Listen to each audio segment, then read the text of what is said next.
उसने क्या किया कि क्यूबा में सत्ता पर कब्जा कर लिया 59 में, और सत्ता पर कब्जा करने का उसने एंटी अमेरिकन पॉलिसी अपनाते हुए जो अमेरिका की जो कंपनी थी उसका राष्ट्रीयकरण करना शुरू कर दिया। तो अमेरिकी कंपनी को राष्ट्रीयकरण करने का मतलब है कि संयुक्त राज्य अमेरिका की पूंजी क्यूबा में डूबने लगी। तो संयुक्त राज्य अमेरिका काफी गुस्सा खाया और उसने फिडेल कास्ट्रो को दंडित करने का निर्णय लिया। तो पहले तो उसने आर्थिक नाकेबंदी भी लगाई, पहले उसकी जो चुकंदर का, चीनी आदि का आयात क्यूबा से करता था उस पर रोक लगा दी। क्यूबा की अर्थव्यवस्था को झटका लगेगा, लेकिन उसे बहुत फर्क नहीं पड़ा। तो फिर सीआईए को डिप्यूट करके उसने फिडेल कास्ट्रो की हत्या कराने का भी प्रयास किया। तो उसमें भी उसको सफलता नहीं मिली, क्योंकि फिडेल कास्ट्रो बच गया। लेकिन तब फिडेल कास्ट्रो को अपनी सुरक्षा का खतरा सताने लगा, क्योंकि आप जानते हो संयुक्त अमेरिका से 90-100 किलोमीटर दूर क्यूबा जैसा एक छोटा सा देश, कैरिबियाई देश, और वह अमेरिका से मुकाबला कैसे कर सकता था, किसी समय अमेरिका उसको टपका देता। तो अब वह यह कोशिश करने लगा कि भाई हम भी अमेरिका के जो शत्रु देश है उसे सहायता प्राप्त करें। तब उसने सोवियत रूस की तरफ हाथ हिलाया। सोवियत रूस का प्रधान उसमें ख्रुश्चेव था। तो ख्रुश्चेव भी सोच रहा था, या सोवियत रूस को भी ऐसा लग रहा था, क्योंकि अमेरिका ने तो पूरे यूरोप पर अपना प्रभाव क्षेत्र बनाया हुआ था। बस सोवियत रूस के बगल में जर्मनी में उसके मिसाइल लगे हुए थे, तुर्की में मिसाइल लगे हुए थे, और अभी तक सोवियत रूस का अमेरिकी महाद्वीप में कहीं पर पैर नहीं जमा था। तो सोवियत रूस को यह मौका लगा कि अब समय आ गया है कि हम अमेरिकी महाद्वीप में अपना पैर जमा लें। तो सोवियत रूस ने तुरंत यहाँ से फिडेल कास्ट्रो से गर्मजोशी से उसके प्रस्ताव का स्वागत किया, और फिर उसने फिडेल कास्ट्रो को एक तरीके से, अगर आप देखो तो उसने फिडेल कास्ट्रो को यह प्रपोजल दिया कि हम आपकी सुरक्षा के लिए परमाणु हथियार दे सकते हैं। और तब वो मीडियम रेंज के परमाणु मिसाइल उसने क्यूबा में लगा दिए। अब बड़े चुपके से लगाए, संयुक्त अमेरिका को इसकी खबर नहीं थी। लेकिन चूंकि पूरे लैटिन अमेरिका पर तो संयुक्त अमेरिका के टोही विमान मर्राते रहते थे, उसी तरह से अमेरिका का एक U-2 नामक टोही विमान था जो क्यूबा के आकाश से गुजर रहा था। तो उसने मीडियम रेंज की इस मिसाइल का फोटोग्राफ लिया, और फिर अमेरिकी प्रेसिडेंट जॉन एफ कैनेडी के सामने वो फोटोग्राफ रखा, और उसने ये चीज बताई, जॉन एफ कैनेडी को कहा, सूचना दी। तो जॉन एफ कैनेडी काफी गुस्सा खा गया। खाने के बाद जॉन एफ कैनेडी ने निर्णय लिया कि नहीं, अब हम इसके लिए कुछ न कुछ प्रतिकार अवश्य करेंगे। और उसने तुरंत यहाँ से सोवियत रूस को चेतावनी दी, ख्रुश्चेव को, कि आप अविलंब क्यूबा से अपना प्रक्षेपास्त्र हटा लीजिए। और उसने मुनरो सिद्धांत को पुनर्जीवित किया कि क्यूबा संयुक्त अमेरिका का गलियारा है, और उसमें कोई बाह्य शक्ति अगर हस्तक्षेप करती है तो अमेरिका के आंतरिक मामले में हस्तक्षेप होगा। लेकिन ख्रुश्चेव ने बिल्कुल ही दो टूक जवाब दिया कि भाई हम आपके प्रक्षेपास्त्र हम अपना नहीं हटाएंगे वहां से, बल्कि उन प्रक्षेपास्त्रों को हटाना तो दूर रहा, हम कुछ नए प्रक्षेपास्त्र लगाने जा रहे हैं। ये पर संयुक्त अमेरिका ने चुनौती दी कि आप प्रक्षेपास्त्र लाइए, हम रोकेंगे उसको। तो इधर से सोवियत रूस के जहाज पर जो युद्धपोत है उस पर परमाणु हथियार से लैस होकर भूमध्य सागर से निकलकर अटलांटिक महासागर की तरफ चल दिया। उधर संयुक्त अमेरिका ने अपने युद्धपोत को परमाणु हथियारों से लैस करके और तब अटलांटिक महासागर में क्यूबा के पास रोककर खड़े कर दिए कि सोवियत रूस के जहाज को जाने की अनुमति ना दो। अब ये आइबल टू आइबल कन्फ्रंटेशन था, पूरी दुनिया सन्न थी, लग गया किसी समय एक न्यूक्लियर वॉर एस्केलेट कर जाएगा और फिर क्या होगा दुनिया का। चारों तरफ असुरक्षा का माहौल बना हुआ था, सोवियत रूस के जहाज बढ़ रहे थे, अमेरिका का जहाज रास्ता रोक के खड़ा था, दोनों के भी डायरेक्ट कन्फ्रंटेशन था। ऐसी स्थिति में फिर सोवियत रूस ने, ख्रुश्चेव ने अपनी समझौतावादी रुख अपनाते हुए जब वो जहाज निकट पहुंचा तब उसने सोवियत रूस के युद्धपोतों को आदेश दिया कि आप वहां से यू टर्न लेके वापस आ जाओ। सोवियत रूस ने डायरेक्ट उसे कोलिशन नहीं किया। ये अपने आप में बहुत बड़ी बात थी, एक बहुत रिस्पॉन्सिबल पावर की भूमिका उसने निभाई, क्योंकि ये साधारण हिम्मत की बात नहीं होती युद्ध को रोकना भी। युद्ध को स्टार्ट करना जैसे हिम्मत की बात होती है, उससे बड़ी हिम्मत की बात युद्ध को रोकना होती। तो वापस हो गया। जब वो जहाज वापस हो गए तो अमेरिका ने अपना भी, उसको भी ये हुआ, लेकिन अमेरिका में तो एक प्रकार का एरोगेंस था। तो क्यूबा प्रक्षेपास्त्र संकट ने एक बात सिद्ध कर दिया, इसका जहां तक प्रभाव का सवाल है, मैंने आपको बुकलेट में दिया हुआ है डिटेल्स में, अगर आपके पास कभी वक्त मिले और मूड हो तो पढ़ लीजिएगा उसको, कि क्यूबा प्रक्षेपास्त्र संकट ने एक बात स्पष्ट कर दिया कि किसी समय धोखे से भी युद्ध एस्केलेट कर सकता है, इसलिए हम युद्ध को सामान्य तौर पर नहीं ले सकते। उसे हमें शीत युद्ध कभी भी एक गर्म युद्ध में बदल सकता है, क्योंकि कोई भी धोखे से, तो इसलिए क्यूबा पश्चिम संकट के बाद डेटान कहते हैं तनाव शैथिल्य को। तनाव शैथिल्य की दिशा में कुछ महत्वपूर्ण काम हुए। वो तनाव शैथिल्य की दिशा क्या थी, तो उसमें आप कह सकते हो कि एक तो हॉटलाइन एग्रीमेंट 1963 में हुआ क्यूबा पश्चिम संकट के शीघ्र बाद। तो हॉटलाइन एग्रीमेंट में क्या होता है कि दोनों के बीच टेलीफोनिक डायरेक्ट कनेक्शन बने कि भाई अगर कोई भी बात हो तो दोनों एक दूसरे से डायरेक्ट फोन पर बात करके उसको रिजॉल्व कर सकते हैं। फिर पार्शियल बैन ट्रीटी इंट्रोड्यूस हुआ। उसके बाद तुम देखते हो कि साल्ट फर्स्ट नामक संधि हुई 1972 में। रीगन के अमेरिकी राष्ट्रपति निक्सन और सोवियत रूस के ब्रेजनेव के बीच वार्ता हुई मॉस्को में।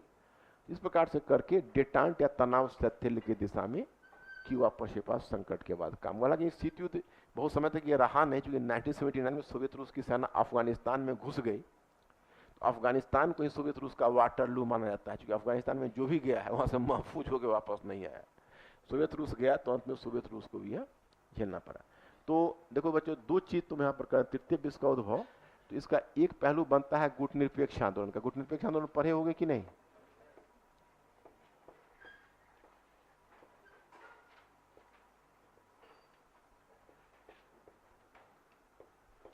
गुटनिरपेक्ष आंदोलन। और दूसरा बनता है शीत युद्ध का विस्तार।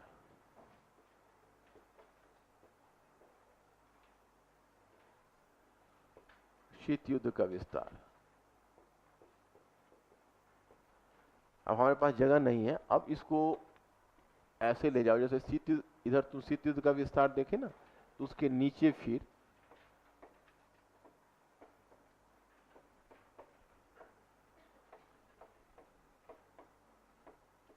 इसी से जुड़ा हुआ मुद्दा यहीं पर बना लो, शीत युद्ध का अंत,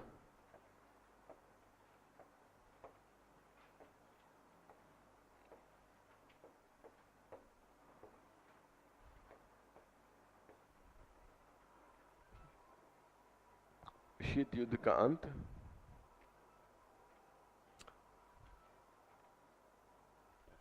और शीत युद्ध का अंत और इसी के साथ तथा एक ध्रुवीय विश्व का विकास।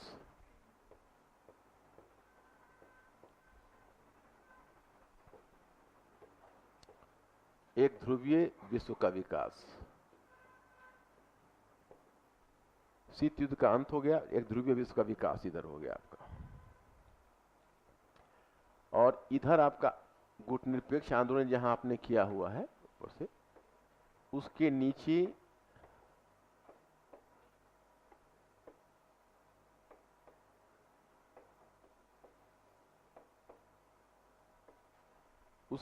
आपका आ जाएगा गुटनिरपेक्ष आंदोलन में प्रासंगिकता का प्रश्न।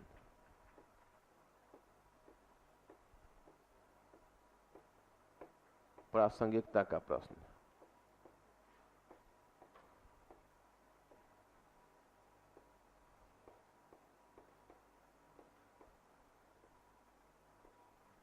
इसी गुटनिरपेक्ष आंदोलन के साथ ही जुड़ा हुआ जो मुद्दा होगा वो प्रासंगिकता का प्रश्न होगा।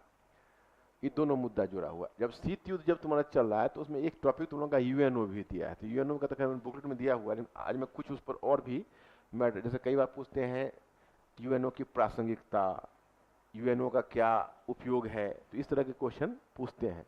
तो इसलिए मैंने यूएनओ में थोड़ा सा और काम करके तुम लोगों को हमने, अब क्लास के बाद आज संभवतः आज ही मिल जाएगा आपको, तो वो मैंने यूएनओ वाला भी एक मुद्दा आपका आता है। तो देखो, और एक जो महत्वपूर्ण मुद्दा है वो है सोवियत रूस का विघटन और समाजवादी देशों में परिवर्तन। तो अगर तुमने सोवियत रूस की अर्थव्यवस्था अगर पहले देखी हुई है, समाजवादी अर्थव्यवस्था की क्या खासियत है, तो बड़ा आसान सा टॉपिक मैं तुम क्लास में ही याद करवा दूंगा, कोई बड़ी चीज नहीं। पहले इसको समझ लो। तो शीत युद्ध का विस्तार हुआ, तो शीत युद्ध का अंत क्यों हुआ? एक ध्रुवीय विश्व का, इधर गुटनिरपेक्ष आंदोलन का, जैसे तृतीय विश्व के देश जो गुटनिरपेक्ष आंदोलन शुरू किया, तो आज गुटनिरपेक्ष आंदोलन को तुम चाहे कितना भी मजाक में देखो, लेकिन जिसमें जवाहरलाल नेहरू ने पहल की थी उसमें कितना एम्बिशियस प्लान उनका था कि दो महाशक्तियों का समानांतर हम अपने आप को बना के रखेंगे। हालांकि वह योजना नहीं चल सकी,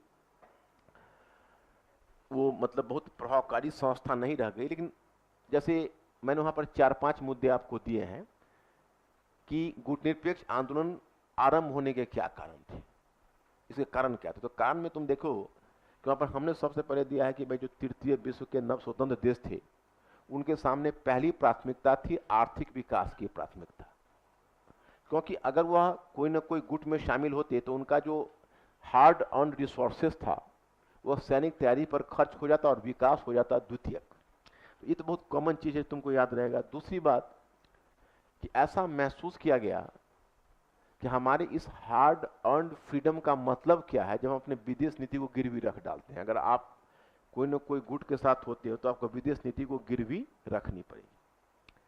तीसरा मुद्दा यह है कि कुछ देश ऐसे थे जो दोनों महाशक्तियों से उनकी काफी दूरी थी। अब अगर वो शीत युद्ध में पड़ते तो दूसरे पार्टी के दबाव के शिकार हो जाते, क्योंकि पहली पार्टी उनकी रक्षा के लिए आती नहीं और पता चला कि दूसरी पार्टी उनके कंधे पर बैठी हुई है।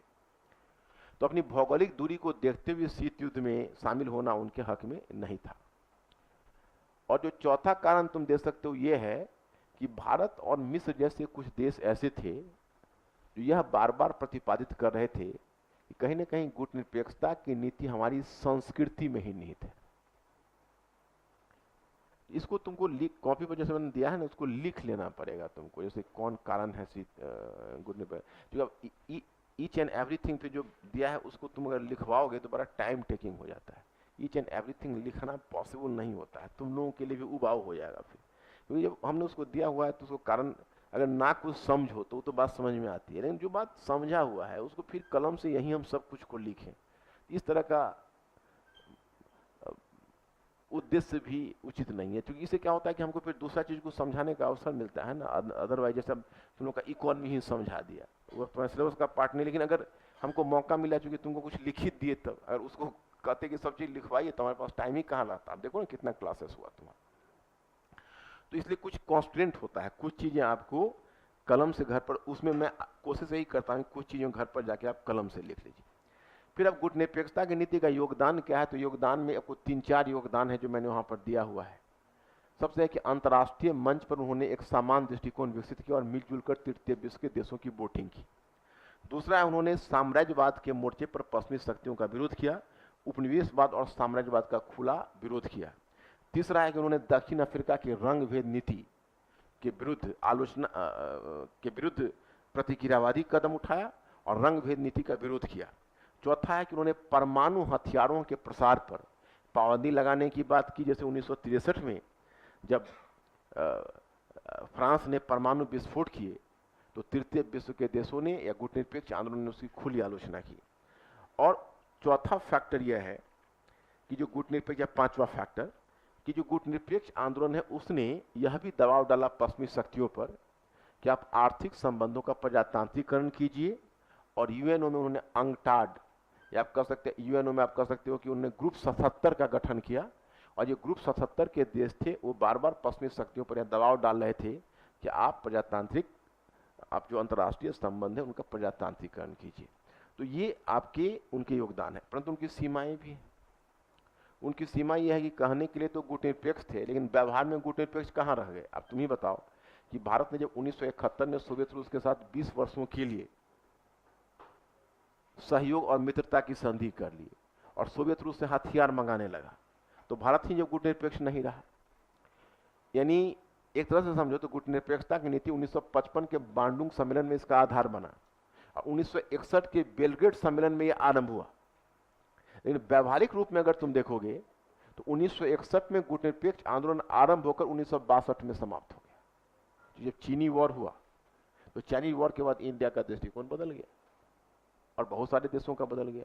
अब तुम ही समझो क्यूबा गुटनिरपेक्ष आंदोलन का सदस्य था और 1979 में गुटनिरपेक्ष आंदोलन की बैठक हवाना में हुई। तो हवाना में जो क्यूबा की राजधानी है उसमें फिडेल कास्ट्रो ने अपील की तृतीय विश्व के देशों से कि चूंकि पश्चिमी शक्तियों का दृष्टिकोण साम्राज्यवादी है इसलिए बेहतर यही होगा कि हम लोग अपना झुकाव सोवियत रूस की तरफ दे दें। इस पर श्रीलंका का राष्ट्रपति जयवर्धन ने काफी खपा हुआ और उसने यहां तक कहा कि अगर सही मायने में आप पूछते हैं तो अब 2 ही देश गुटनिरपेक्ष रह गए हैं, एक है संयुक्त राज्य अमेरिका और दूसरा सोवियत यूनियन। मेरी बात समझा कि नहीं? इसका इस व्यंग का मतलब समझा? मैंने सारे देश इन्हीं दोनों के साथ हैं और सही मायने में गुटनिरपेक्ष अब यही दोनों रह गए। दूसरी बात, तुम देखो धीरे धीरे उनका राजनीतिक मुद्दों से ध्यान हटता गया और आर्थिक मुद्दे की तरफ आते रहे।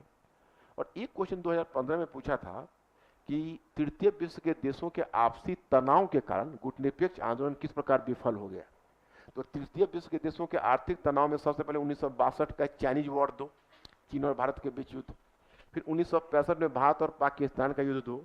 1971 में भारत और पाकिस्तान का युद्ध का दृष्टांत दो। उसके बाद तृतीय विश्व के देशों में कुछ और भी युद्ध हुए जो तुमको ध्यान रखना है।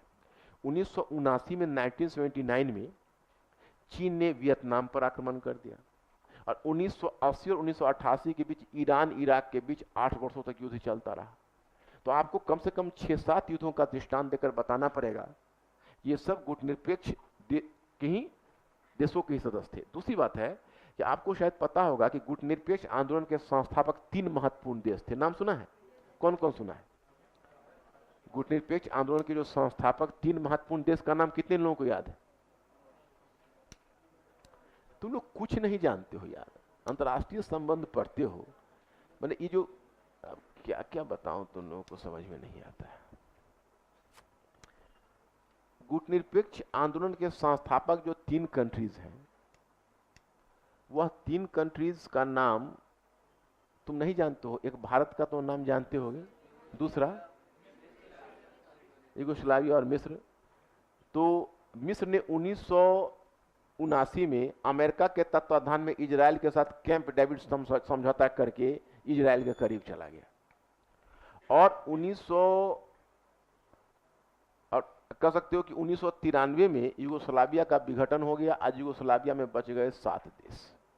तो गुटनिरपेक्ष आंदोलन के संस्थापक देश में 2 तो समाप्त ही हो गए, मिस्र चला गया कैंप डेविड समझौते में, और 1993 में यूगोस्लाविया का विघटन हो गया और यूगोस्लाविया बन गए 7 देश। तो ऐसी स्थिति में तुम समझ सकते हो कि गुटनिरपेक्ष आंदोलन का क्या भविष्य रह जाए। ओके, तो अब अगर यह पूछा जाए क्या गुटनिरपेक्ष आंदोलन प्रासंगिक रह गया है या नहीं, तो क्या कहोगे, रह गया है या नहीं रहा? कितने लोगों का है कि गुटनिरपेक्ष आंदोलन प्रासंगिक रह गया है? अरे बताओ, तुम लोग ये मैटर नहीं पढ़ा था? सही सही ईमानदारी से बताओ, जो 2-3 पेज का मैटर दिया था वो नहीं पढ़ा था? कितने लोगों ने पढ़ा था इसको? क्या करूं तुम लोगों का भविष्य का? कोई भविष्य नहीं। देखो एक काम करता हूं, आज जो मैं करवा देता हूं एक क्लास में रखता हूं तुम लोगों का रिवीजन का क्लास, और वो रखता हूं कमिंग बुधवार को, क्योंकि संडे को हमारा टेस्ट सीरीज का है, नहीं तो संडे ही तुम लोगों को बुला लेते। कमिंग बुधवार को, कमिंग बुधवार को आज मैं टाइम दे देता हूं कि तुम लोगों को टॉपिक देता हूं जिसको तुम लोग रिवाइज कर लो। कमिंग बुधवार को हम एक रिवीजन का क्लास चलाएंगे, और उस रिवीजन के क्लास के बाद कमिंग बुधवार को एक डेट देंगे तुम लोगों का वर्ल्ड हिस्ट्री का टेस्ट का। उस वर्ल्ड हिस्ट्री के टेस्ट में अगर 10 बच्चा तुम में से निकल के आ गया तो उस 10 बच्चे को हम पोटेंशियल बच्चा मान लेंगे और बाकी को आगे के लिए छोड़ देंगे कि अब आगे तुम लोग अपना अपना रिवीजन करो। और उस चीज पर, क्योंकि हमारे बस में कुछ है नहीं, हमें एक चीज नहीं समझ में आता है कि जब 2-3 पेज का जब हमने मैटर दिया, हंस रहे हो, शर्म करो, चुल्लू भर पानी में डूब के मरो। 2 पेज का हमने मैटर दिया, वो तुम लोगों ने रिवाइज नहीं किया। 2 पेज का मैटर था, उसको रिवाइज नहीं किया, और बेशर्म की तरह बैठे हुए हो। अरे बेशर्मी की भी हाइट होती है यार, क्यों अपने गार्जियन को बेवकूफ बना रहे हो, अपने को बेवकूफ बना रहे हो? लिख के मैं दे देता हूं, नहीं होगा सिलेक्शन। अगर ये टेंडेंसी रही तो नहीं होगा सिलेक्शन।